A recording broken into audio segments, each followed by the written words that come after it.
ta lumière brille au milieu de nos ténèbres, que ta lumière brille sur la terre comme dans le ciel. Lorsque ta voix retentit, toute l'obscurité s'enfuit, que ta lumière brille.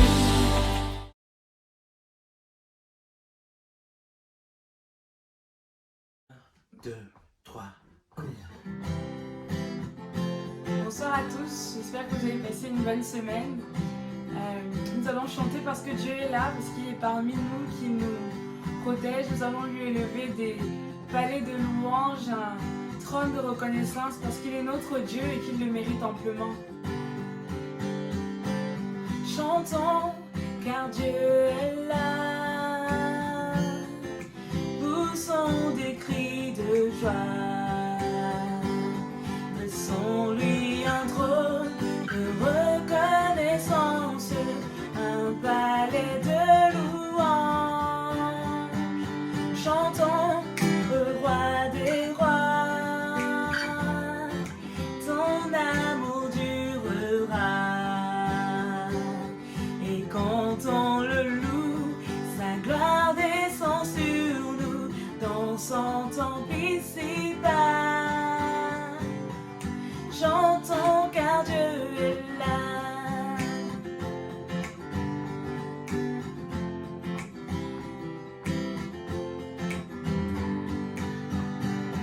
Jésus demeure au milieu de son peuple quand il vient le louer. Jésus demeure au milieu de son peuple quand il vient l'adorer. Chantons car Dieu est là, poussons des cris de joie. Laissons-lui un trône de reconnaissance, un palais de louange. Chantons le roi des rois, son amour durera. Et quand on le loue, sa gloire descend sur nous dans son temple ici-bas. Chantons car Dieu est là. Chantons car Dieu est là. Chantons car Dieu est là. Dieu est là. Nous sommes tous assemblés pour l'adorer avec nos instruments joyeux de ce que Dieu nous a sauvés. Faisons monter nos chants, chantons car Dieu est là, poussons des cris de joie. Laissons-lui un trône de reconnaissance, un palais de louange. Chantons le roi des rois, son amour durera. Et quand on le loue, sa gloire descend sur nous dans son temple ici-bas. Chantons car Dieu est là. Chantons car Dieu est là. Chantons car Dieu est là. Amen. Dieu est là, il est avec nous.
aujourd'hui et à jamais.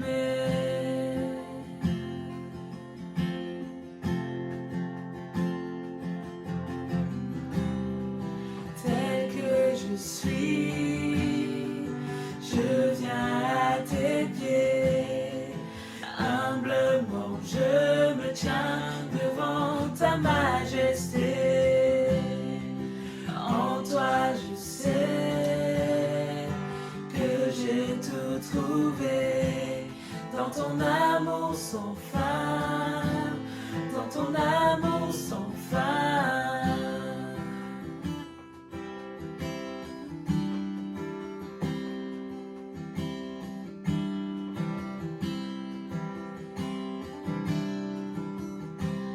Délaissant mon orgueil, j'abandonne mes désirs, t'adore en esprit, en vérité. Au-delà de mes rêves, de toute gloire, Seigneur, je te jette. Oh, Jésus. Jésus, rien n'est semblable à ta grâce qui m'a sauvé. Mon sauveur,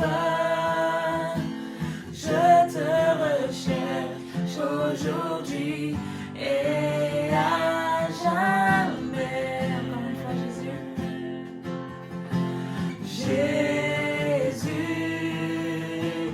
Rien n'est semblable à ta grâce qui m'a sauvé. Sauveur, je te recherche aujourd'hui et à jamais.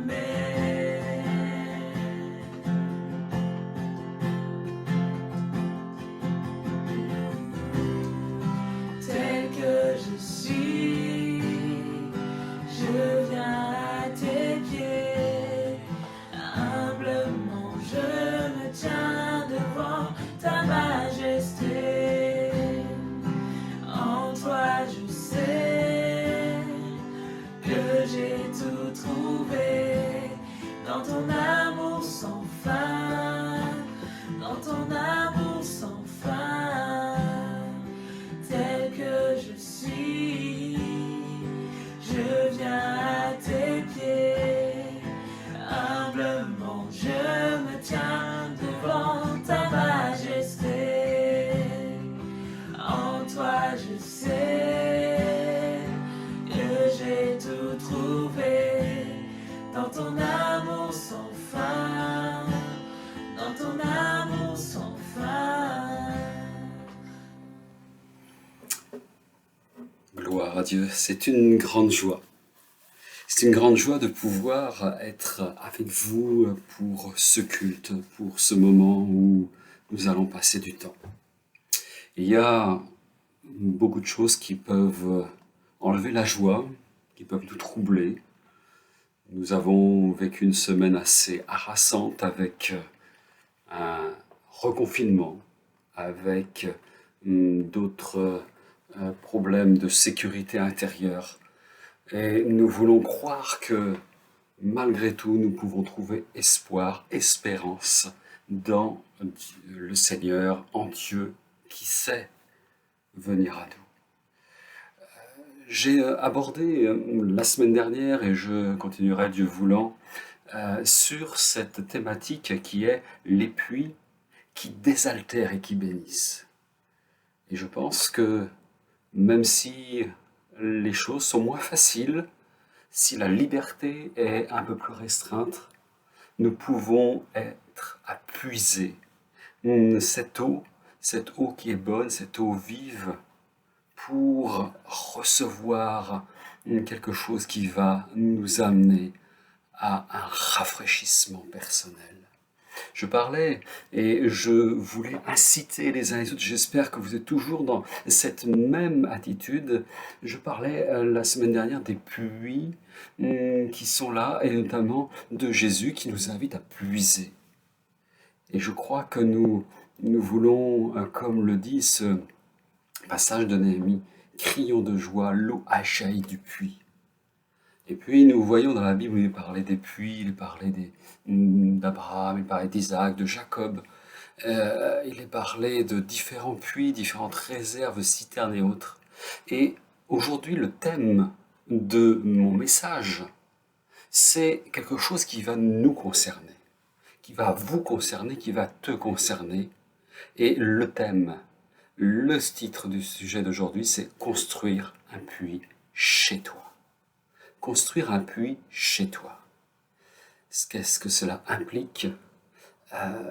Je crois que c'est important de se rappeler que le Seigneur veut faire des choses bonnes avec nous.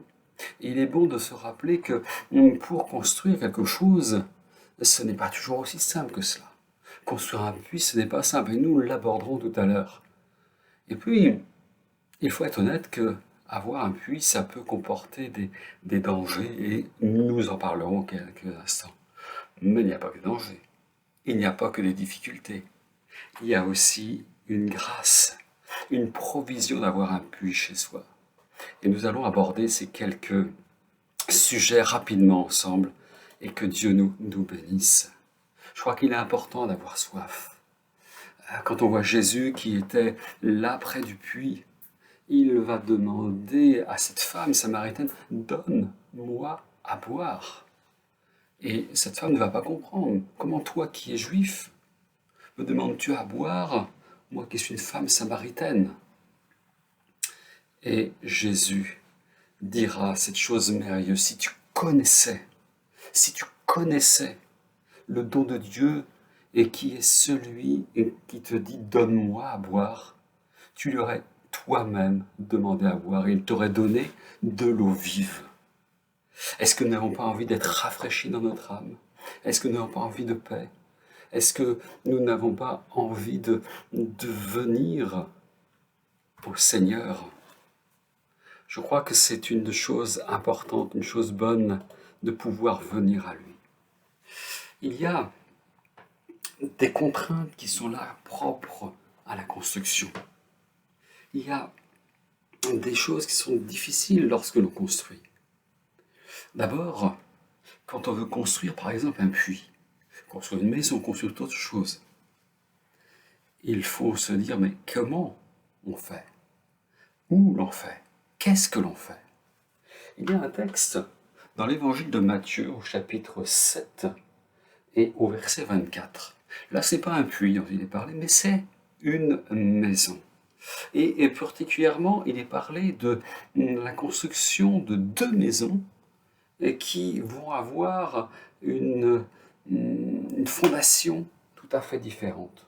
Je lis le passage, Matthieu 7, 24. C'est pourquoi quiconque entend ces paroles que je dis et les met en pratique, sera semblable à un homme prudent qui a bâti sa maison sur le roc.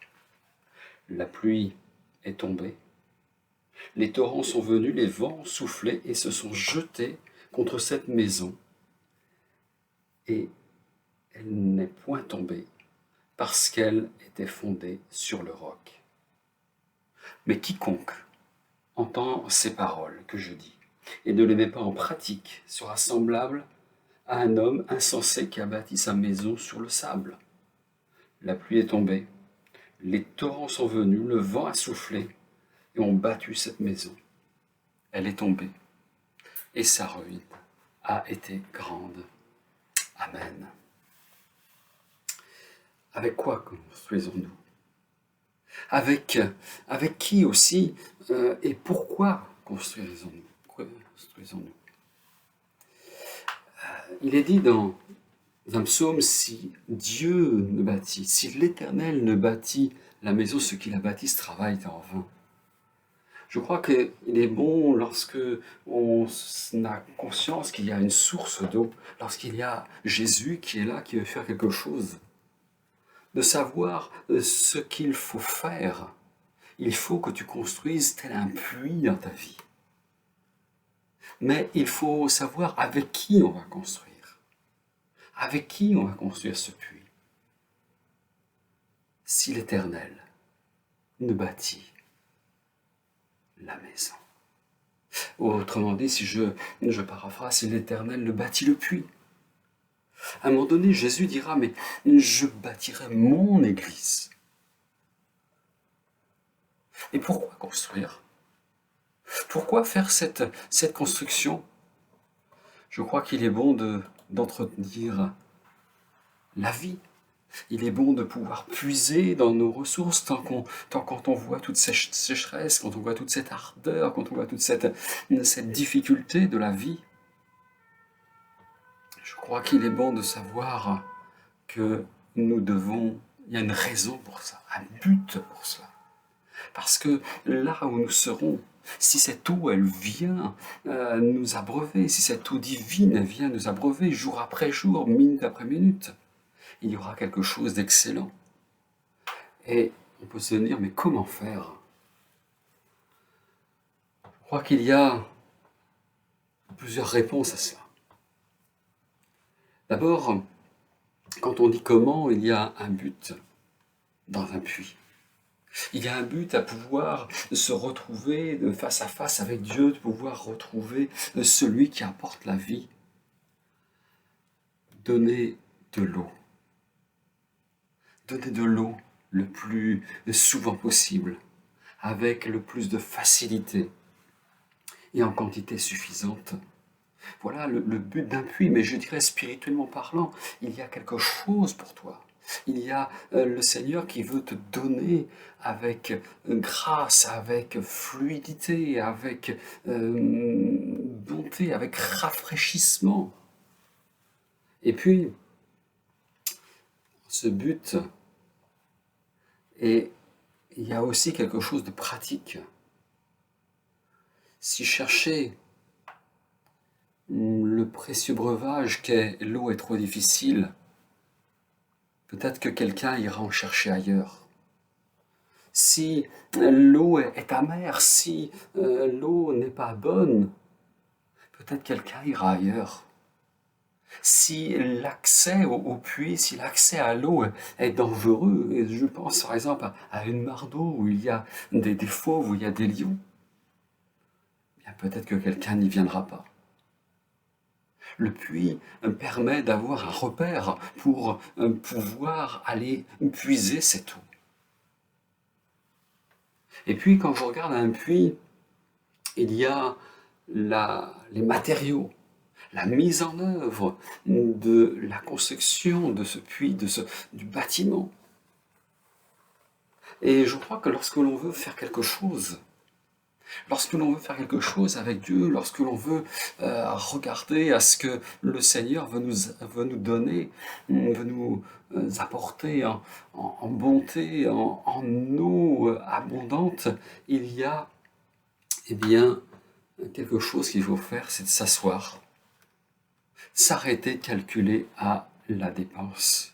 On pourrait regarder dans Matthieu 14, verset 28 et verset 30.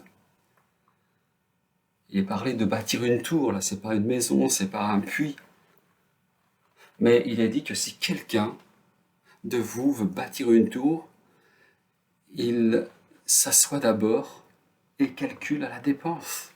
Et il va voir s'il a de quoi terminer cette construction. Sans quoi, eh bien, ceux qui seront autour pourront être à se moquer, à railler. Et je crois que c'est important de pouvoir savoir comment et combien ça va demander, combien ça va coûter, quel investissement il va y avoir. Et puis, lorsque on parle de comment bâtir, on peut penser aussi, mais avec quoi, avec quel type de matériaux? On peut bâtir avec toutes sortes de choses, mais je crois qu'il est important de bâtir sur Jésus. Lorsque on veut être désaltéré, c'est Jésus qui désaltérera. Mais si on va désaltérer, il faut aussi que l'on puisse savoir que c'est lui qui va continuer à être, à pourvoir pour la construction. Et il est dit dans 1 Corinthiens 3, 12, 16 que l'on doit bâtir sur le fondement, sur Jésus-Christ. Et on doit bâtir avec des matériaux qui sont tels l'or, qui sont tels l'argent, qui sont tels les pierres précieuses, et non pas avec du bois, avec du foin, avec de la chaume. Et puis, une fois qu'on a les matériaux, il faut aussi savoir comment on met en œuvre, comment on peut faire. Si vous avez tout un tas de pierres, tout un tas de parpaings, un tas de ciment, tout un tas d'outils même pour la construction, et que vous ne savez pas mettre tout ça en œuvre, coordonner tout cela, eh bien cela va poser de sérieux problèmes. Et puis si on construit un puits, on parle d'un puits, sans avoir étayé les parois, la terre peut retomber et ensevelir l'ouvrier. Si on ne veille pas à ce que le terrassier soit bien harnaché, il peut glisser et chuter au fond du puits. La mise en œuvre de cet ouvrage doit être faite avec prudence. C'est un problème de sécurité. Je crois qu'il est bon de pouvoir creuser de bonnes fondations. On a vu cette parabole où une maison a été construite sur un bon terrain. Le puits également doit être sur un bon terrain, dans une bonne source, sur une bonne source. L'une des maisons a résisté parce qu'elle était sur le roc, l'autre a été pulvérisée parce qu'elle était sur le sable. La véritable mise en pratique pour recevoir la vie est de croire que Jésus est le seul, est le vrai Sauveur. Alléluia. Et puis, pour continuer à rester dans cette pensée où on doit construire notre vie, où on doit se désaltérer, il faut voir comment on va exploiter cela. Je pense à la prière, je pense au temps de lecture de la parole de Dieu. Le tout doit être bien utilisé. Je crois que c'est bien d'avoir une bonne source, mais il faut être apte à pouvoir y aller. D'abord, cette eau, c'est vrai qu'elle ne doit pas être stagnante, ne doit pas être avec une amertume, elle ne doit pas être faite avec un ouvrage qui serait mal maçonné. Je crois que nous devons voir comment le Seigneur nous permettra d'aller vers cette source. Je crois qu'il est bon que toutes les choses soient bien structurées pour notre vie spirituelle. Je crois qu'il faut aussi se donner toute la liberté d'action, toute cette liberté pour pouvoir aller vers le puits. Je crois que quand on veut être rafraîchi par cette eau, il faut savoir qu'il faut bien bâtir les choses. Il faut bien bâtir notre vie. Il y a une source qui est là, mais nous devons être ordonnés. Nous devons être disciplinés. On doit toujours être dans cette liberté sans être non plus trop structuré. Quelqu'un disait, trop de vie spirituelle et mystique sans aucune organisation crée un fantôme, et trop d'organisation sans vie spirituelle crée un cadavre. Je n'ai pas trouvé qui avait dit ça, mais je trouvais ça très intéressant. Et puis, je passe à un autre point. Passer au point de danger d'avoir un puits. Je disais, c'était construit, c'est intéressant, mais il y a aussi des risques des risques. Lorsque l'on construit, il y a des risques. On l'a vu il y a quelques instants, construire peut être dangereux, si ce n'est pas fait selon les règles. Ce qu'un homme aura semé, il le récoltera. Il y a, lorsque l'on construit quelque chose, il y a des règles de fabrication, mais il y a aussi des règles administratives, des règles aussi au niveau des personnes qui sont autour de nous.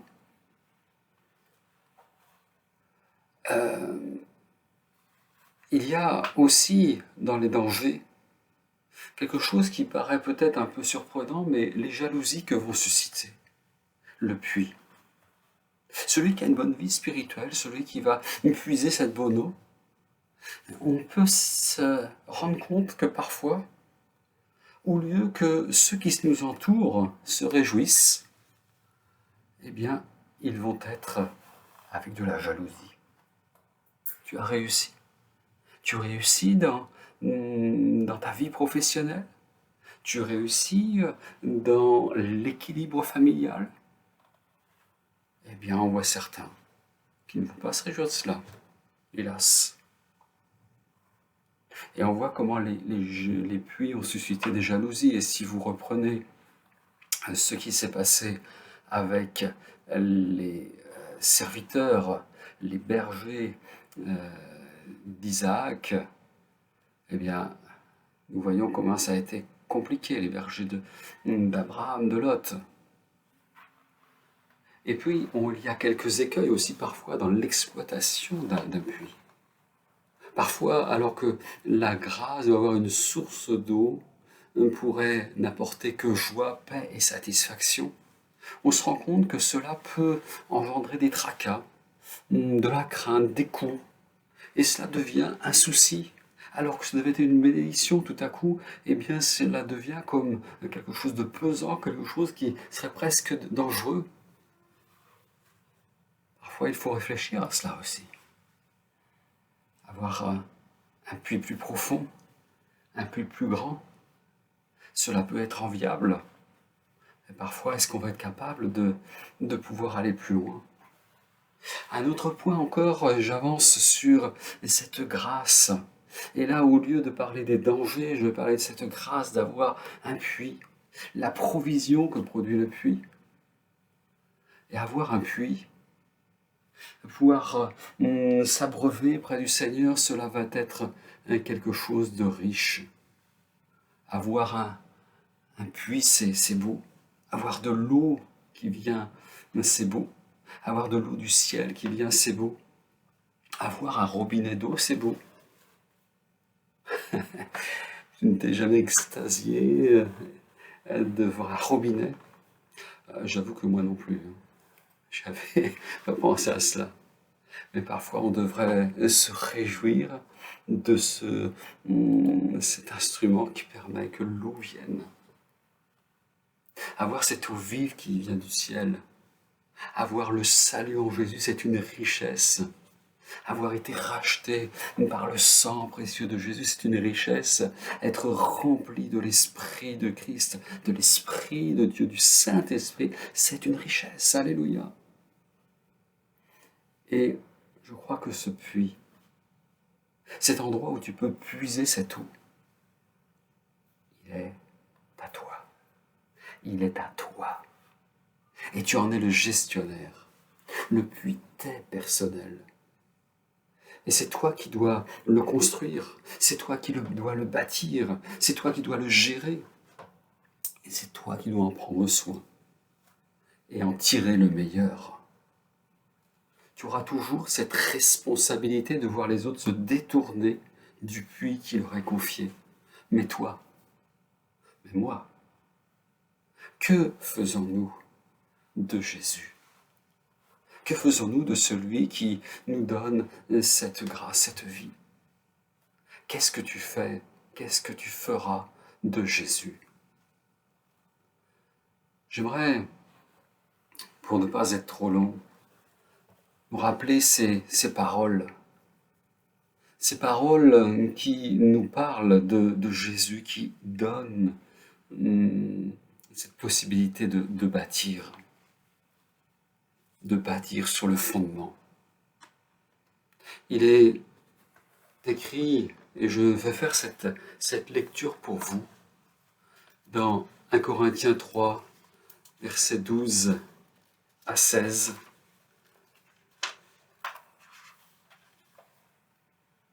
Même verset 10, excusez-moi. Selon la grâce de Dieu qui m'a été donnée, j'ai posé le fondement comme un sage architecte et un autre bâti dessus.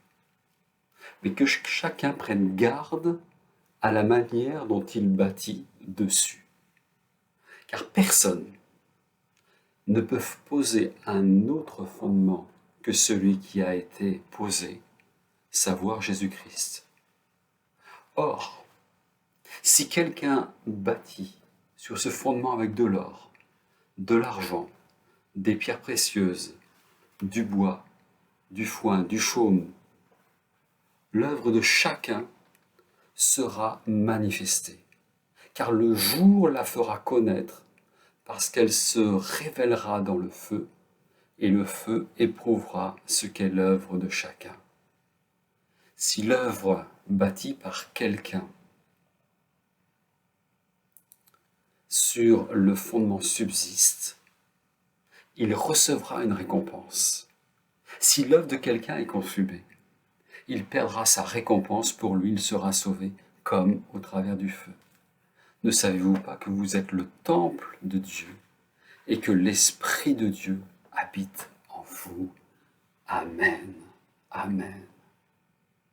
Il y a un puits qui est là et tu peux construire ce puits chez toi.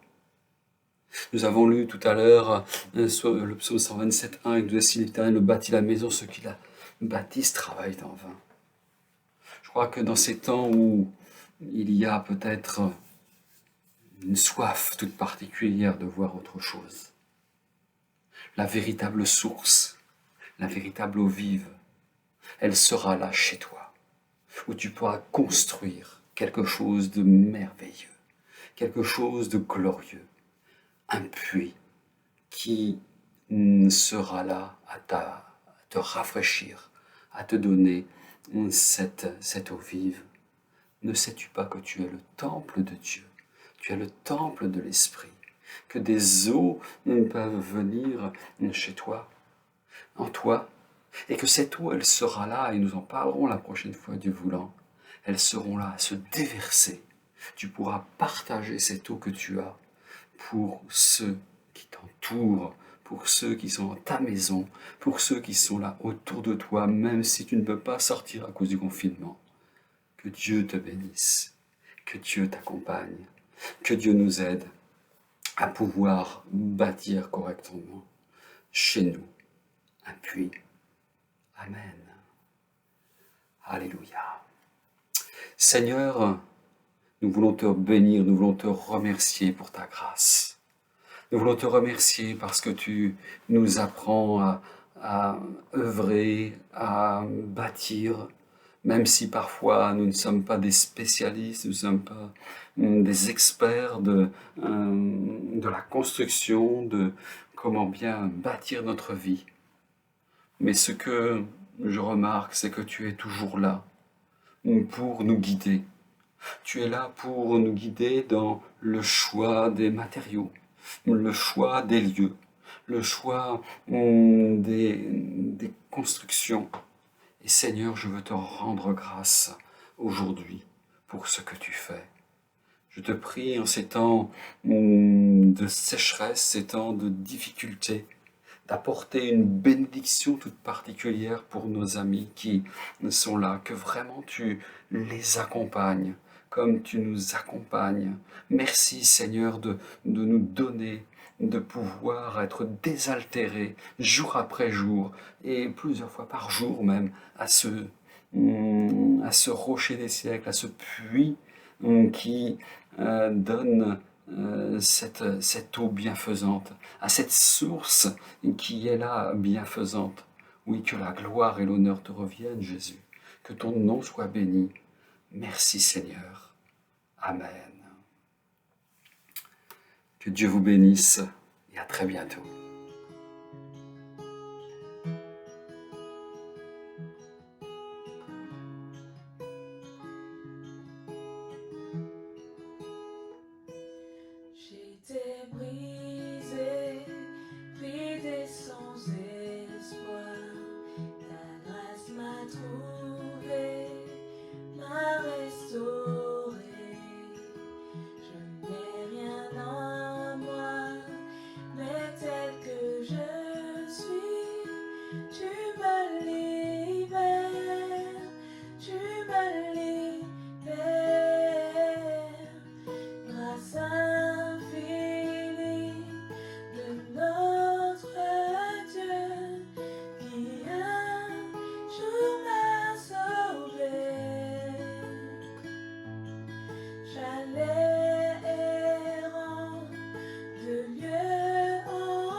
nos échecs, tu prends nos faiblesses, tu places ton trésor dans des vases d'argile. Oh, prends mon cœur, Père, je veux te servir pour que tout